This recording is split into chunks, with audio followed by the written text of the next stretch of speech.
Hello everyone, good morning and very warm welcome to this video. मैं उमेश मौर्य हाजिर हूँ current affairs series की आज की वीडियो को लेकर। और आज भी हम बहुत ही इंपॉर्टेंट क्वेश्चंस को डिस्कस करने वाले हैं। इसमें साथ में और भी जानकारी जानने को है, समझने को है। वीडियो को पूरा देखिएगा, लास्ट तक देखिएगा, क्योंकि जो क्वेश्चंस हम डिस्कस करेंगे वो आपकी आने वाली प्रतियोगी परीक्षाओं के लिए बहुत ही इंपॉर्टेंट हो सकते हैं, बहुत ही रिलेवेंट हो सकते हैं। राइट, तो टाइम को बिना वेस्ट किए हुए शुरू करते हैं आज का वीडियो और देखते हैं फर्स्ट क्वेश्चन। तो फर्स्ट क्वेश्चन है, Who has launched cleanliness survey स्वच्छ सर्वेक्षण 2022? स्वच्छ सर्वेक्षण 2022 किसने लॉन्च किया है? तो यहाँ पे ऑप्शंस गिवन है, श्री नरेंद्र मोदी, श्री हरदीप पुरी, श्री अमित शाह या श्री अश्विन वैष्णव। राइट, तो आपको यहाँ पे मैं सही उत्तर बता देता हूँ। सही उत्तर है श्री हरदीप पुरी जी। तो श्री हरदीप पुरी ने यहाँ पे स्वच्छ सर्वेक्षण 2022 को लॉन्च किया है। आपको मैं पहले ये बता दूं कि श्री हरदीप पुरी जो है वो minister of petroleum and natural gas हैं, साथ में वो हाउसिंग एंड अर्बन अफेयर्स के भी मिनिस्टर हैं। राइट, तो उन्होंने यहाँ पे स्वच्छ सर्वेक्षण 2022 को लॉन्च किया है। अगर हम यहाँ पे थोड़ा सा जानने की कोशिश करें स्वच्छ सर्वेक्षण 2022 को, तो आपको ये मालूम होना चाहिए कि ये जो एनुअल क्लीननेस सर्वे होता है, यानी कि जो वार्षिक स्वच्छता सर्वेक्षण होता है, उसका ये 7th एडिशन है। किसका है? ये 7th एडिशन है। ये आपको पहली बात तो मालूम होना चाहिए। जो एनुअल यहाँ पे सर्वे होता है उसका यहाँ पे ये 7th एडिशन है। राइट, और इस बार इसमें जो खास बात रखी गई है, मतलब कि इस सर्वेक्षण में, इस सर्वे में जो खास पहलू रखा गया है वो ये रखा गया है कि इस बार डिस्ट्रिक्ट्स को भी रैंकिंग दी जानी है उनके स्वच्छता के टर्म में, उनके स्वच्छता अभियान के टर्म में, और स्वच्छता के टर्म में उनकी क्या अचीवमेंट्स रही हैं, उन सबको मिलाकर यहाँ पे रैंकिंग दी जानी है। राइट, तो इसका मतलब ये है कि डिस्ट्रिक्ट जो है वो स्वच्छता के टर्म में भी अब रिकॉग्नाइज किए जाएंगे। राइट, तो मैं आपको अगर स्वच्छ सर्वेक्षण का स्टैटिक पहलू बताऊं, यानी कि आपको अगर इसका स्टैटिक नॉलेज के तौर पे देखा जाए, यहाँ से भी क्वेश्चन बन सकते हैं, तो आपको मालूम होना चाहिए कि स्वच्छ सर्वेक्षण जो है वो स्वच्छ भारत मिशन के अंडर में इसको स्टार्ट किया गया था, जो कि 2 अक्टूबर 2014 को स्टार्ट किया गया था, लॉन्च किया गया था।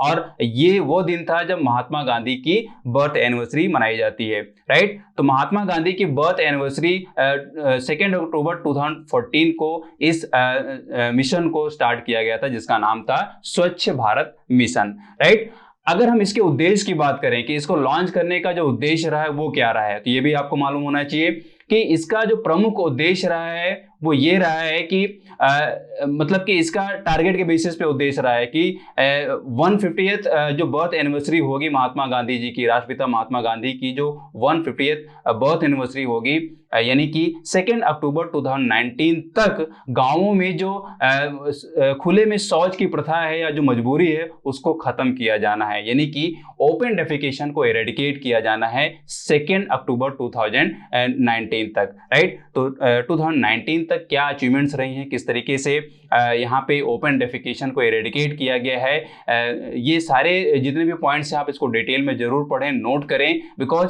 ये बहुत इंपॉर्टेंट मिशन है और इससे काफी सवाल पूछे जा चुके हैं और आगे भी सवाल बनने के चांसेस हैं, खासतौर पे तब जब आप सिविल सर्विसेज की तैयारी कर रहे हो। आपको हर एक पॉइंट को डिटेल में पढ़ना चाहिए। राइट, और मैं आपको बता दूं कि इसी मिशन के तहत, यानी कि ये मतलब कि गांवों में जो खुले में शौच की मजबूरी है उसको खत्म करने के उद्देश्य से ही पूरे इंडिया में लगभग, यानी कि जो रूरल इंडिया है वहां पे लगभग 90 मिलियन टॉयलेट्स को कंस्ट्रक्ट किया जाना था। राइट, तो ये भी अपने आप में एक बहुत इंपॉर्टेंट पॉइंट है कि 90 मिलियन टॉयलेट्स के टर्म में क्या अचीवमेंट रही है, कितने टॉयलेट्स बने हैं या नहीं बन पाए हैं, ये सारे जितने भी पॉइंट्स हैं आप इसको जरूर नोट करें, अपने आप में बहुत इंपॉर्टेंट है। Now the next question. The all-rounder cricketer Moeen Ali has announced retirement from Test cricket. He plays for which cricket team? Allrounder cricket Moeen Ali ने टेस्ट क्रिकेट से संन्यास की घोषणा कर दी है। वह किस क्रिकेट टीम के लिए खेलते हैं? तो यहाँ पे ऑप्शंस गिवन है, इंग्लैंड, पाकिस्तान, बांग्लादेश या श्रीलंका। तो यहाँ पे जो सही उत्तर है वो आप जान लीजिए, सही उत्तर है इंग्लैंड जी। तो इंग्लैंड से यहाँ पे ऑलराउंडर हैं क्रिकेटर मोइन अली, इन्होंने टेस्ट क्रिकेट से संन्यास ले लिया है। राइट, मैं आपको बताऊं कि यहाँ पे मोइन अली जो हैं वो श्रीलंका के खिलाफ अपना इन्होंने डेब्यू किया था 2014 में, और अब इन्होंने अनाउंसमेंट की है कि ये टेस्ट क्रिकेट से संन्यास ले रहे हैं। अगर हम यहाँ पे मोइन अली के टेस्ट करियर की बात करें तो अब तक इन्होंने 64 मैचेज खेले हैं और इन्होंने जो रन बनाए हैं वो रन रहा है 2914 रन, राइट। तो ये आप अपने आप में बहुत इंपॉर्टेंट है। ये टेस्ट मैचेस इन्होंने 64 मैचेस खेले हैं और इतने रन बनाए हैं और अब इन्होंने संन्यास लेने की घोषणा कर दी है। खास बात यह है कि ये ऑलराउंडर हैं और इंग्लैंड टीम के लिए खेलते हैं, राइट। तो ये भी आप इसको अच्छे से याद कर लें। लेकिन आपको ये भी यहाँ पे क्वेश्चन घुमा सकता है, दूसरे पॉइंट में पूछ सकता है कि हो सकता है कि इन्होंने हर एक फॉर्मेट से संन्यास ले लिया हो। तो नहीं, आपको सिर्फ यहाँ पे ये याद रखना है कि इन्होंने टेस्ट फॉर्मेट से संन्यास लिया है। बाकी जो लिमिटेड ओवर्स के इंटरनेशनल फॉर्मेट्स हैं, मतलब कि वनडे मैचेस जो हैं, उनमें ये जरूर खेलेंगे। अभी वहां से इन्होंने संन्यास की घोषणा नहीं की है, राइट। तो कंफ्यूजन नहीं रहना चाहिए, आप इसको जरूर याद कर लें। Now the next question, How many scientists have been declared for India's highest science and technology award? Shanti Swarup Bhatnagar 2021। विज्ञान और प्रौद्योगिकी में भारत के सर्वोच्च पुरस्कार शांति स्वरूप भटनागर 2021 के लिए कितने वैज्ञानिकों को घोषित किया गया है, मतलब कितने वैज्ञानिकों को चुना गया है। तो यहाँ पे ऑप्शंस गिवन है 5, 15, 11 या 10। तो मैं आपको सही उत्तर बता दूं, सही उत्तर है 11 जी। तो 11 साइंटिस्ट को यहाँ पे चुना गया है। अपने आप में बहुत इंपॉर्टेंट अवार्ड होता है, मतलब कि इंडिया का ये highest science and technology award होता है जिसका नाम है शांति स्वरूप भटनागर, राइट। तो ये अवार्ड के बारे में आप जरूर डिटेल में पढ़ लें। शांति स्वरूप भटनागर कौन है और उनके नाम पे ये पुरस्कार क्यों दिया जाता है, या इस पुरस्कार की इंपॉर्टेंस क्या है, इसके फीचर्स क्या हैं और किन कंडीशंस में ये पुरस्कार दिया जाता है साइंटिस्ट को। थोड़ा सा मैं आपको यहाँ बता दूं कि ये जो पुरस्कार इस बार दिया गया है शांति स्वरूप भटनागर 2021, वो CSIR के फाउंडेशन डे पे यहाँ पे घोषित किया गया है और CSIR का इस बार ये 80th फाउंडेशन डे है, राइट। यानी कि 2021 जो है वो CSIR का 80th फाउंडेशन डे है, राइट। किसका? CSIR का।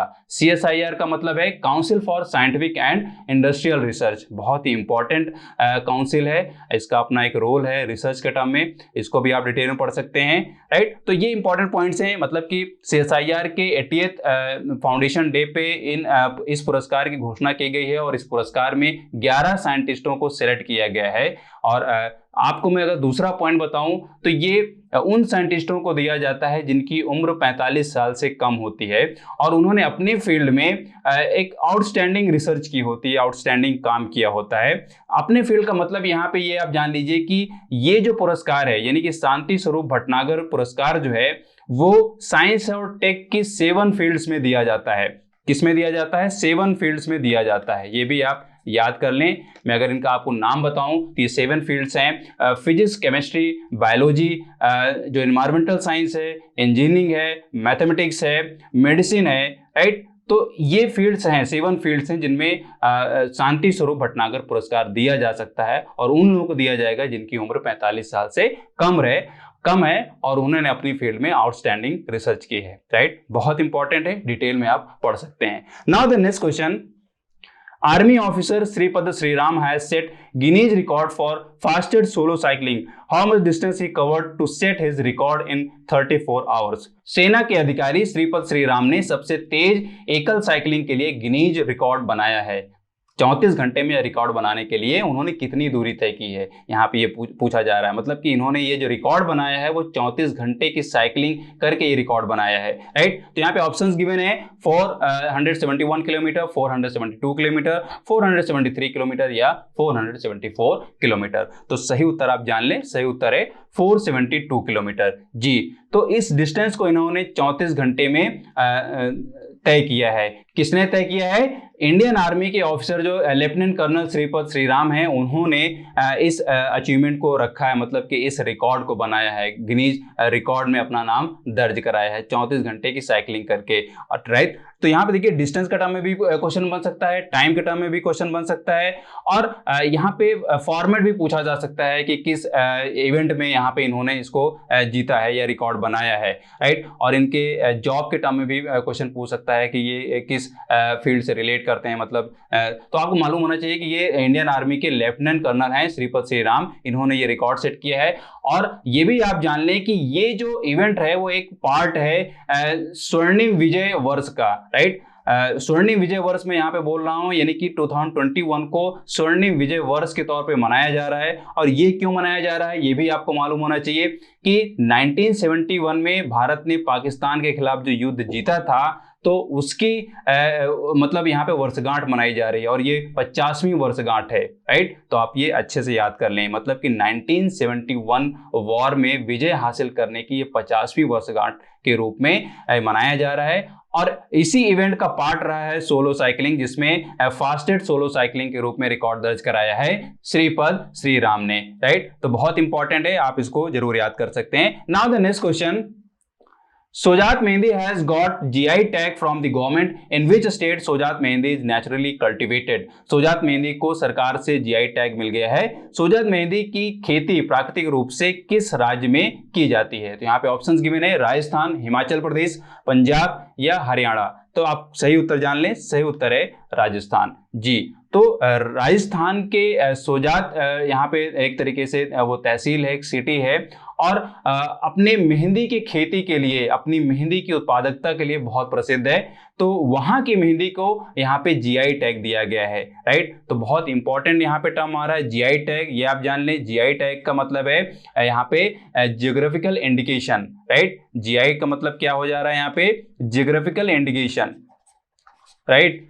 तो देखिए यहाँ पे इसका मतलब क्या हो जाता है कि किसी भी प्रोडक्ट को या किसी भी उत्पाद को जब जीआई टैग दिया जाता है, तो इसका मतलब ये होता है कि उस उत्पाद का या उस प्रोडक्ट का कोई ना कोई जियोग्राफिकल रिलेशन है, मतलब कि उसकी कोई ना कोई जियोग्राफिकल स्पेशलिटी है, उसकी कोई ना कोई जियोग्राफिकल लोकेशन है या उसका ओरिजिनेशन है। मतलब ये है कि जब जीआई टैग किसी प्रोडक्ट को दिया जाता है तो उसके जियोग्राफिकल लोकेशन, ओरिजिनेशन और उसकी कुछ स्पेशलिटी को ध्यान में रख के यहाँ पे जीआई टैग दिया जाता है। मतलब कि वो प्रोडक्ट उस पर्टिकुलर जियोग्राफिकल रीजन को डिनोट करता है और अपनी कुछ गुणवत्ता के साथ अपने आप को एक तरीके से यहाँ पे सिंबलाइज करता है, राइट। तो बहुत ही इंपॉर्टेंट इंडिकेशन होता है, मतलब जीआई टैग बहुत ही इंपॉर्टेंट होता है। आप ये भी जान लें कि भारत में जो पहले उत्पाद को जीआई टैग दिया गया था उसका नाम है दार्जिलिंग टी। ये भी आप स्टैटिक पार्ट के रूप में जान लें। और इस बार यहाँ पे जो रखा गया है वो है सोजात मेहंदी, अपने आप में बहुत इंपॉर्टेंट है।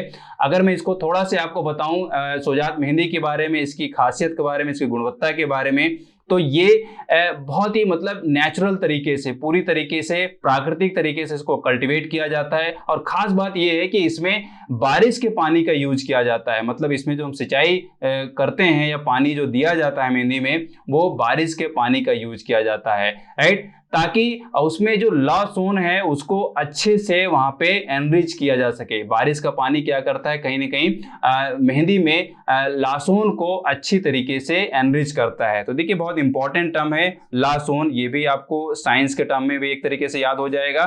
तो लासोन जो है वो यहाँ पे रेड ऑरेंज यहाँ पे डाई होता है, कलर होता है मेहंदी में जो पाया जाता है, राइट। तो उसको, उस कलर को गहरा करने के लिए ही बेसिकली यहाँ पे ये बोला जा रहा है कि बारिश के पानी का यूज करना चाहिए। मतलब कि वहाँ की मिट्टी और बारिश का पानी, ये सारे के सारे जो जियोग्राफिकल फीचर्स हैं इस लासून को बढ़ाने में हेल्प करते हैं और यही सोजात मेहंदी की स्पेशलिटी बन जाती है, राइट। तो अपने आप में बहुत इंपॉर्टेंट है, आप इसको डिटेल में पढ़ सकते हैं। अगर हम यहाँ पे थोड़ा से इसको मेडिसिनल पर्पज के टर्म में देखें मेहंदी को, तो आपको मालूम होना चाहिए कि मेहंदी के पत्तों को सुखाकर या उसके बीजों मतलब कि मेहंदी के पत्तों से और उसके बीजों से सुगंधित तेल भी निकाला जाता है, जिसके बहुत सारे मेडिसिनल पर्पज हैं और सौंदर्य प्रसाधन में इसका तो यूज किया ही जाता है, राइट। तो इंपॉर्टेंट है, डिटेल में पढ़ सकते हैं। Now the next question, which company has signed MOU with Jorhat's Toklai Tea Research Institute with an aim to research and extract chemical compounds from tea leaves and seeds? चाय की पत्तियों और बीजों से रासायनिक यौगिकों का निष्कर्षण और शोध के उद्देश्य से किस कंपनी ने जोरहाट के टोकलाई चाय अनुसंधान संस्थान के साथ समझौता ज्ञापन पर हस्ताक्षर किया है? तो यहाँ पे ऑप्शंस गिवन है, Patanjali, Tata T, Lipton T या बाघ बकरी टी। तो मैं आपको सही उत्तर बता दूं, सही उत्तर है पतंजलि जी। तो पतंजलि ने यहाँ पे ये एमओयू साइन किया है किसके साथ? Tocklai T research institute. बहुत ही इंपॉर्टेंट नाम है, बहुत ही रेनाउंड नाम है रिसर्च के टर्म में, आप ये जरूर याद कर लें। आसाम में ये इंस्टीट्यूट स्थित है, राइट। तो मैं आपको अगर बताऊं कि ये जो इंस्टीट्यूट है यानी कि टोक्लाई टी रिसर्च इंस्टीट्यूट है, ये 1911 में स्टैब्लिश किया गया था। टोक्लाई रिवर के किनारे इसको स्टैब्लिश किया गया था, राइट। और ये वर्ल्ड का बहुत ही पुराना और रिनाउंड रिसर्च इंस्टीट्यूट है टी के टर्म में, राइट। तो इसको, इस इंस्टीट्यूट को ही आप पर्टिकुलर डिटेल में पढ़ सकते हैं, इसकी अब तक की क्या खासियत रही है, किन रिसर्च में इसने अपने आप को प्रसिद्धि दिलाई है और किस तरीके से इसने टी प्रोडक्शन को यहाँ पे एक तरीके से बढ़वाया है, राइट। आपको जानना चाहिए यहाँ पे कि आसाम जो है वो बहुत ही मतलब एक तरीके से गढ़ है टी उत्पादन का, और आपको ये जान लेना चाहिए कि आसाम जो है वो पूरे भारत की 52% से ज्यादा चाय को उत्पादित करता है, राइट। तो बहुत बड़ा रोल है आसाम का और खास तौर पे टोक्लाई टी रिसर्च इंस्टीट्यूट का। अब यहाँ पे पतंजलि ने इस इंस्टीट्यूट के साथ ये जो एमयू साइन किया है वो किस उद्देश्य के साथ किया है, किस इकोनॉमिक कॉमर्स के मोटिवेशन से किया है, या इनके क्या एम्बिशंस हैं, रिसर्च के टर्म में है या उसको कॉमर्शियल के टर्म में यहाँ पे एमयू साइन किया गया है, इसको आपको डिटेल में जरूर पढ़ना चाहिए, क्वेश्चन बन सकता है, राइट। तो यही थे हमारे आज के कुछ इंपॉर्टेंट क्वेश्चंस जो आपके एग्जाम्स में जरूर हेल्प करेंगे। डिटेल में पॉइंट्स को नोट करें, पढ़ें, समझें, तभी आपको अच्छे से हेल्प मिल पाएगी। अगर वीडियो आपको हेल्पफुल लगी है तो इसको लाइक करें, शेयर करें, और चैनल में नए हैं तो इसको आप सब्सक्राइब कर लें, साथ में बेल आइकन को प्रेस कर लें। अगर आप सोशल मीडिया में फेसबुक और इंस्टाग्राम पे हैं तो वहां पे भी आप हमको फॉलो करें ताकि इंपॉर्टेंट अपडेट्स आपसे मिस ना हो, राइट। तो पढ़ते रहिए, मस्त रहिए, मिलता हूं आपसे नेक्स्ट वीडियो में। Thanks for watching and have a nice day.